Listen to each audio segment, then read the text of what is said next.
I'm gonna do it. And what exactly are you doing? You know you can trust me, yeah? I know I can trust you.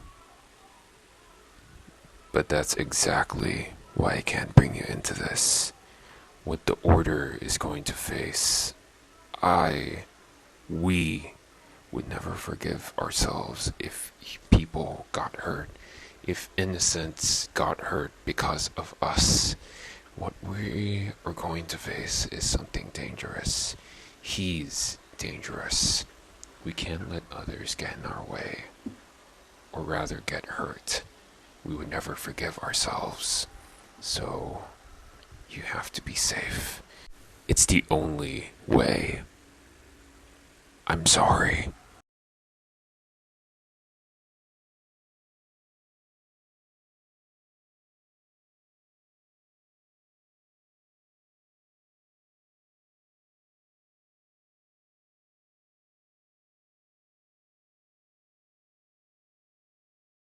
Hello, William. Clara. Don't worry, I'm not here to hurt you. You're just gonna react to something. Harmless, right? Don't worry, I'll be bringing the others. Just don't freak out to what you're going to see. It's about your past, but don't worry. You'll understand why I'm showing you this. It'll be fine, but also not so fine since, you know, it's about the past. But, well, with that out of the way, I'll just, bring the others here. Anyways, bye!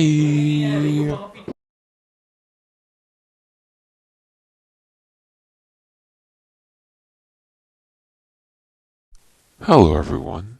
Like I told William and Clara, you'll be reacting to something. Harmless, but about your past. Oh, and FNAF, I have to talk to you for a few minutes. Sound okay? You're not in trouble. Just, I have to talk to you. You do realize that you have not activated us for 2 whole months, or almost a year. And wait, did you just give me a voice?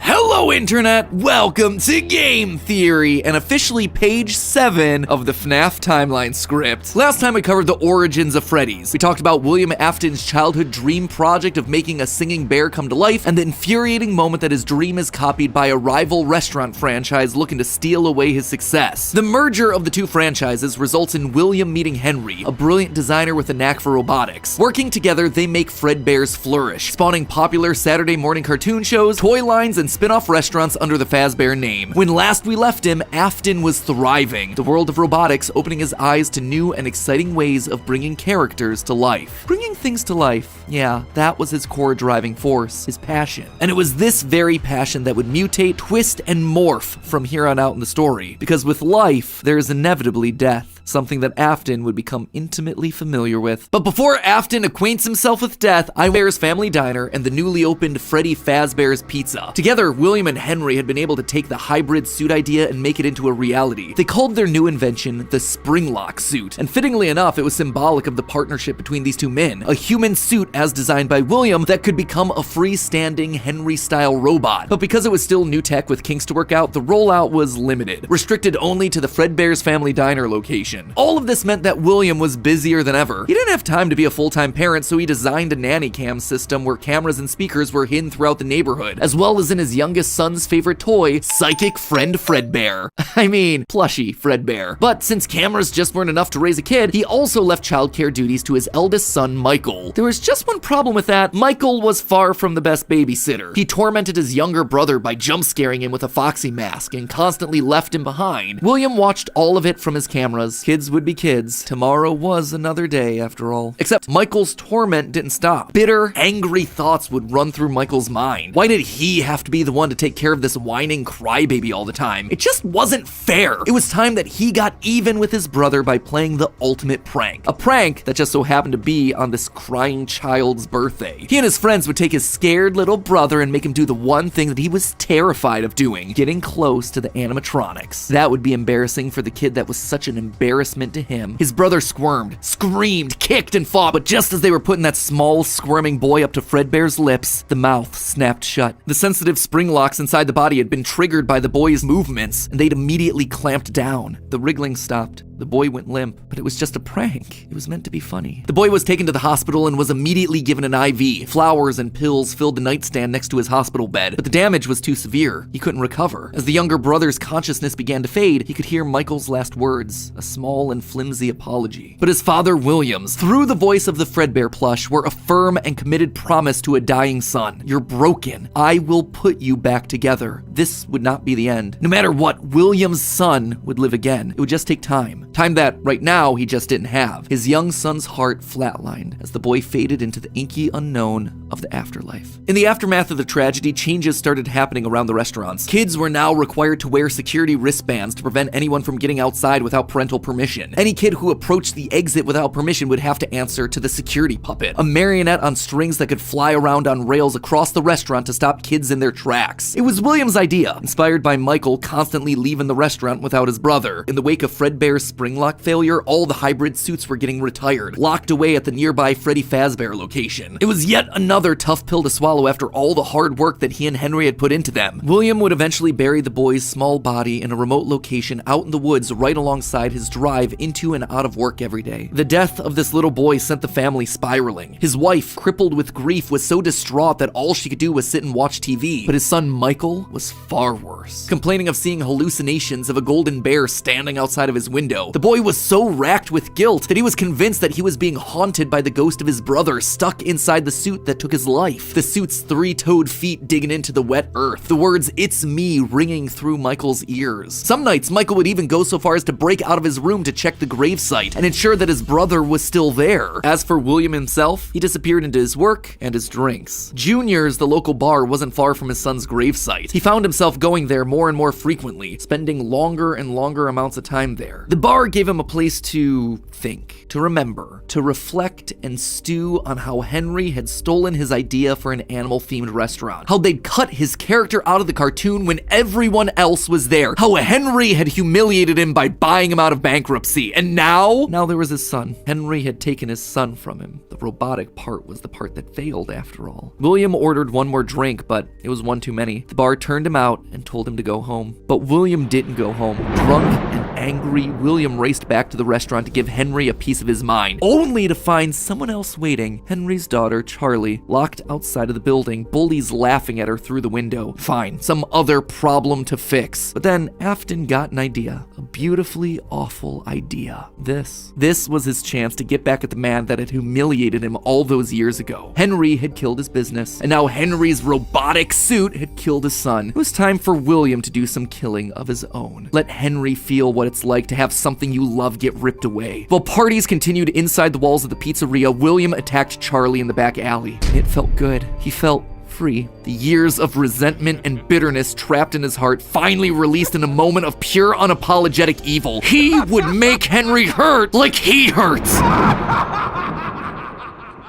And in that moment, William became a killer. He dropped Charlie's lifeless body and drove home, forced to confront his family problems later that night, appalled, but also a little excited by what he had just done. Charlie's death would remain on the books as a random act of violence. And though Henry had suspicions about William, there was no physical evidence, nothing that could link him back to the crime. In the weeks that followed, Fredbear's family diner would close for good. 2 high-profile deaths around the restaurant with 2 grieving owners in such a short period of time was just too much bad press to handle. Besides, Freddy Fazbear's was still open, and it was the newer restaurant anyway. All the equipment from the diner, including the old yellow yellow suits and security puppet would get retired to that location, and there they would sit for 2 uneventful years. The rest of 1983 and 1984 were spent quietly grieving. Freddy Fazbear's Pizza and the new cast of characters were a hit. Tragic memories of their yellow predecessors quickly faded. Afton kept a low profile and buried himself in work and research, quickly reaching Henry's level of engineering and even surpassing him. And while Henry slowed down to grieve, Afton kept going, even starting his own company, Afton Robotics, for all those pet projects that were a little bit too experimental for the regular operations of the pizzeria. The first of these experimental projects was a secret workshop under his house, a veritable bunker, which allowed him to work while still monitoring his kids via hidden security cameras. 1983. A passcode that served as a constant reminder of why the cameras were so important, why he was down there in the first place. This was all to fulfill the promise that he had made to his son, right? I will put you back together. This was for him, all for him, right? But cameras weren't enough. He needed to solve the runaway Michael problem. He had to keep him in the house. He couldn't have another one of his kids wind up dead inside of an animatronic suit. So why not run a little experiment on Michael? You see, all this work with Henry had gotten Afton to start learning more about life, robots, the human mind, and what a fallible machine we as humans were. Our reality is so easy to manipulate with a few sensory deceptions. Deceptions like sound. With just a few sounds, he had discovered that he could alter a person's vision. He could transform blank, smooth plastic robots into lumbering, twisted nightmares. Nightmares far scarier than he could create with actual materials. They would appear organic, rotting, putrid, terrifying. These would be his means of keeping his son Michael in the house where he belonged. Was it extreme? Maybe. But then again, this was the boy who had killed his son. He would make him sorry. And so Michael would grow up not only dealing with the memories of his own guilt, the hospital room, the pills, the flowers, the death of his brother, but also facing literal nightmares, illusions created by sound. Michael would never forget these either. Years later, as a security guard, he would still draw pictures of them inside of his logbook. But all of these extra projects meant that his home life suffered even more. He was an absent father and a non-existent husband, leaving his wife cold and alone. Why do you hide inside your walls when there is music in my halls? All I see is an empty room, no more joy, an empty tomb. And despite her repeated demands that he leave his office and engage with the family, he refused time and time again, leaving her no choice but to leave. You burned down my house? You call that a house?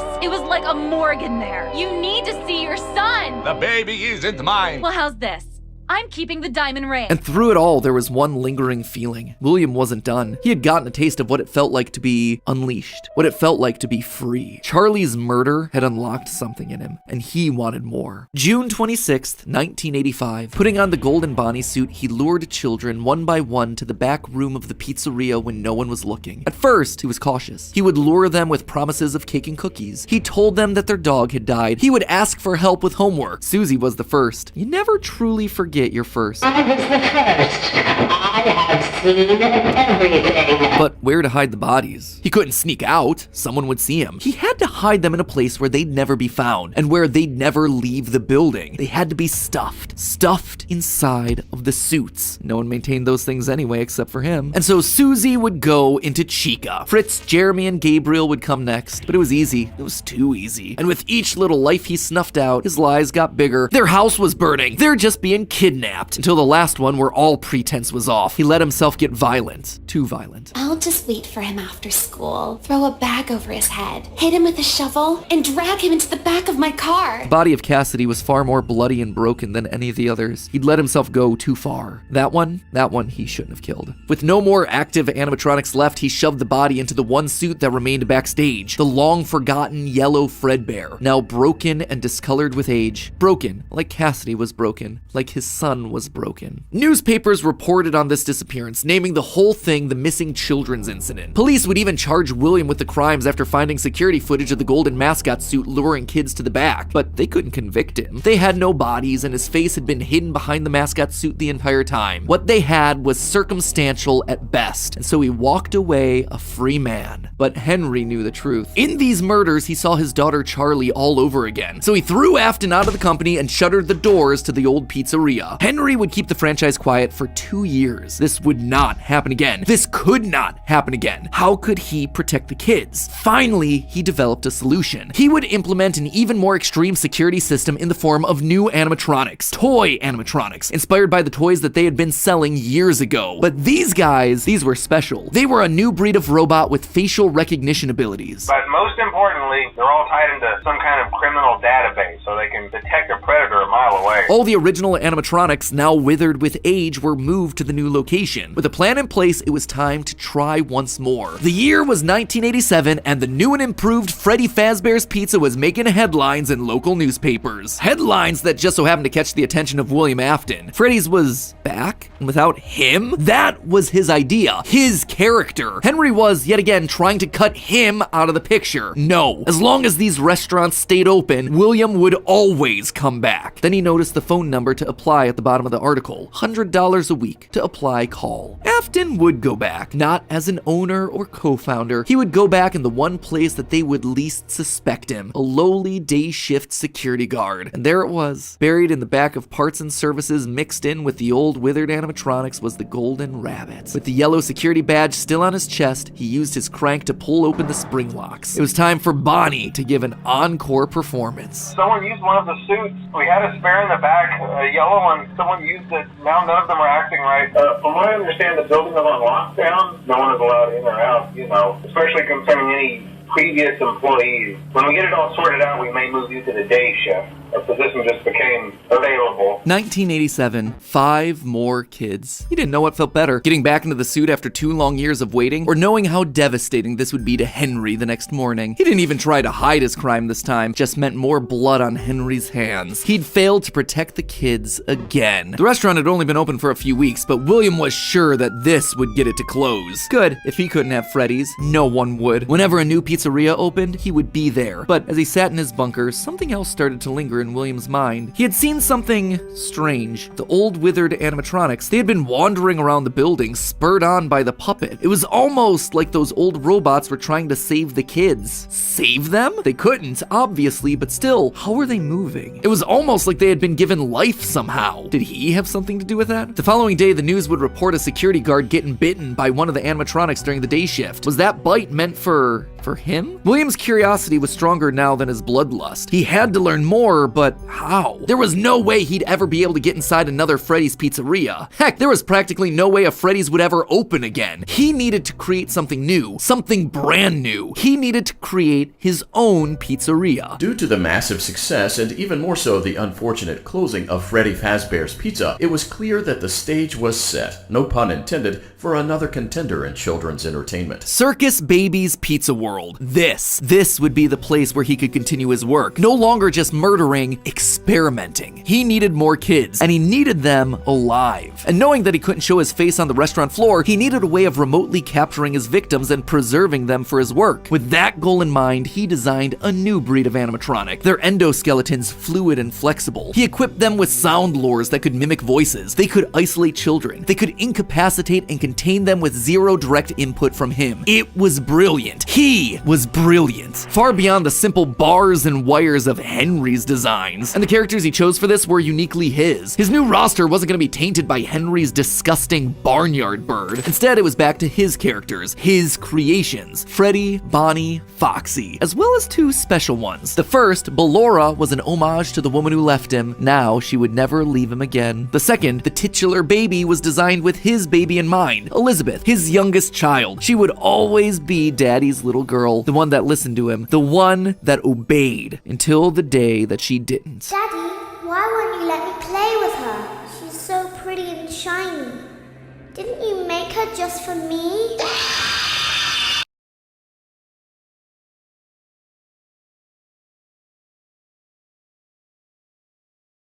The day before Circus Baby's Pizza World opened, she disobeyed. She didn't listen. Left alone with Baby, she got too close. The animatronic ripped in half and swallowed her whole. A scared and confused child fading into eternal darkness. By the time Afton found her, it was too late. She was gone. He immediately canceled the launch of Circus Babies under the guise of a gas leak. But wait, as he sat there at the foot of the stage, he noticed that something was different. The eye color of the robot had changed. Baby had been built with blue eyes, but now they were emerald green, the same color as Elizabeth. Elizabeth's. Was she in there? Could this all be connected to the free-moving animatronics that he had seen at Freddy's? He had to know more. His mourning turned to excitement. He had to return to where it all started. 1993. Pathetic. This place was pathetic. Henry had clearly tried to reopen one final time with those old original animatronics from so long ago, but William's damage to the brand had been permanent. These things stank of death. They hadn't been washed in decades. But even if they had, nothing could wash away the stink of murder that haunted these halls. One night, then another, then another. William repeatedly snuck into the old broken restaurant to lure the living animatronics to him, one by one dismantling them, robbing them of their endoskeletons. The metal had to be the secret. It had to contain the remnants of life itself. But he had to know for sure. Leaping out of a room that was invisible to the animatronics programming, he dragged the oversized robotic skeletons back to his underground workshop, back to where Circus Baby watched on with glowing, curious eyes. Eyes that somehow felt alive. Not knowing what else to do, William melted the robotic parts down. 5 animatronic endoskeletons reduced down to one silvery puddle of goo. Could he transfer this living metal to his own creations? He had to try. He picked up a syringe and filled it with the molten metal and injected the goo into Funtime Freddy's twisted, wiry endoskeleton. And suddenly the coils came to life. Like snakes writhing in a pile, what had once been cold, lifeless metal moved and jolted on its own. He'd done it! He had unlocked the secret to life itself. Except something was clearly wrong. The movements were erratic. They were violent, angry. Baby didn't act this way. She had been calm, collected. This was clearly something else, something mindless and frantic. Perhaps by mixing the souls and then portioning them out, he had created incomplete beasts. He would need to keep testing to truly understand it. He needed more of this remnant. As he searched the old pizzeria one more time for any remaining scraps of metal, the ghosts attacked. His past victims come to collect their due, all led by Cassidy. The 5 lined up and blocked the door, and Afton's mind reeled. The scientific implications of this were incredible. Ghosts, real ghosts that he could see, all standing against him. But what could they do? What couldn't they do? He panicked as Cassidy approached. How do you stop something that's already dead? Maybe with the thing that resulted in their death in the first place. He would get into his suit like old times. He would regain his power over them just like the day that they died. He was the genius. He was the one in the suit. He was the one in charge.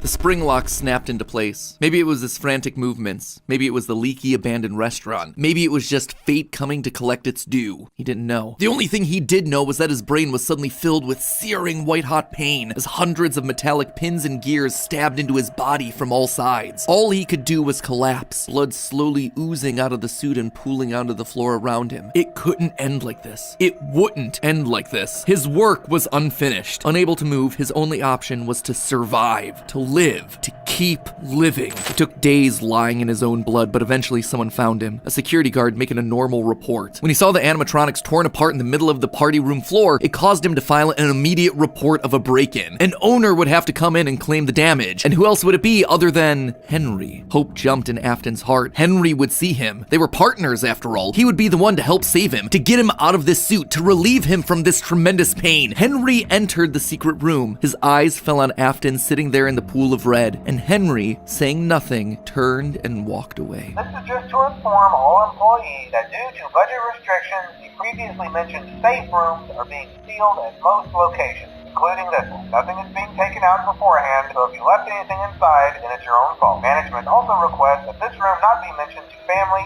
friends, or insurance representatives. And so there Afton would sit, hanging on for 30 years, trapped behind the walls with an iron will that refused to die. End of this part. I say this part because it's not officially the end of the Afton era just yet, but this just felt like a really solid stopping point. The episode has gone on forever. Okay, so most of this is things that we already knew, stuff that's been established and reestablished time and time again by the games. That said, there are 2 things that I absolutely have to address. The first and biggest is the placement of sister location, or more specifically, Elizabeth's death. To me, evidence in game seems to suggest that it was meant to come before the crying child's death in 1983. The biggest clue to this is that the crying child saw something. Remember what you saw is the phrase that's repeated over and over again by psychic friend Fredbear, aka William Afton speaking through a walkie-talkie in the Fredbear plushie's stomach. But what did he see? Well, I think we can tell based on how the nightmare animatronics are visualized. They have mouths in their stomachs, just like Baby ripping in half at the the waste to swallow a kid. There's also the empty girl's room, one presumably left behind by a dead sister. And lastly, it explains why he's scared, and more specifically why Afton wants him scared. He needs his kids to stay away from the animatronics. He doesn't want them getting too close because the last time one of his kids got too close to a robot, his daughter died. That's then why he sets up the nightmares, to scare both Mike and the crying child away from the animatronics from that point forward. That's why books like the Character Encyclopedia outright suggest that we play as the crying child in FNAF 4. That's why he has a nanny cam following the crying child everywhere, so he can keep tabs on his kids when they're out of his sight. He can't let another Elizabeth situation happen. The death of Elizabeth also gives William Afton extra motivation for killing. He's a grieving father. His daughter was taken away from him, so Charlie should die as well. He's lashing out at the world after losing his kids. And again, we know that at least one of his children had to have died prior to Charlie's death, based on the mound of dirt that we see in Midnight Motorist. It also allows Circus Babies to open and close earlier in the timeline, which is how you wind up with Funtime Foxy appearing as Mangle in the FNAF 2 location. Basically, Elizabeth dying first has everything it needs to fit, except for the most important thing, the murder weapon. Why would Afton be building an animatronic with a giant claw in its stomach so early in the timeline? At this point, he just has no motive. It just doesn't make sense prior to 1983. At this point in the story, he hasn't killed anyone, and we know for a fact that the missing children's incident is 1985. So Elizabeth's death coming before any of those events just doesn't work, hence why I placed it where I did in the narrative timeline. Afton's death here is also a bit tricky. We know that he returned to the FNAF 1 location to break down the original animatronics in order to harvest their remnant. We know that he melts down 5 things to become one thing. Candy Cadet makes that very clear. So the 5 things are the 5 endoskeletons from the various animatronics. That would be totally fine if it weren't for one huge problem. On his 5th visit to the pizzeria, Afton gets spring locked. So either the 5 becoming 1 starts in 1993, but then finishes 30 years later when he re-emerges from the wall to add the last endoskeleton to his pile, or he's had himself some reason to return to the original location after harvesting all the stuff that he can. It's not ideal, but it's the one angle that makes the most sense. And with that, this next chapter comes to a close, thereby leaving us with 5 more games to cover and another 40 plus years of Fazbear history to recap. Ooh, when you put it that way, something tells me that this might balloon into 4 parts. Ugh, we'll see. Anyway, until then, my Faz heads, congratulations, you made it through a massive upload. And hey, if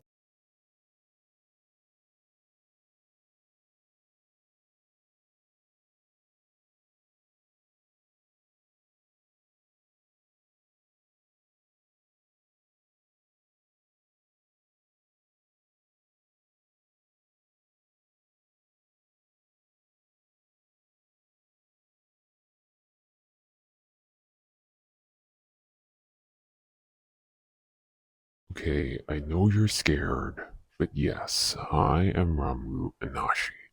Listen, I'll keep this brief. The Doomsday Keys, they're active. And when I mean active, they are here, in the Omniverse.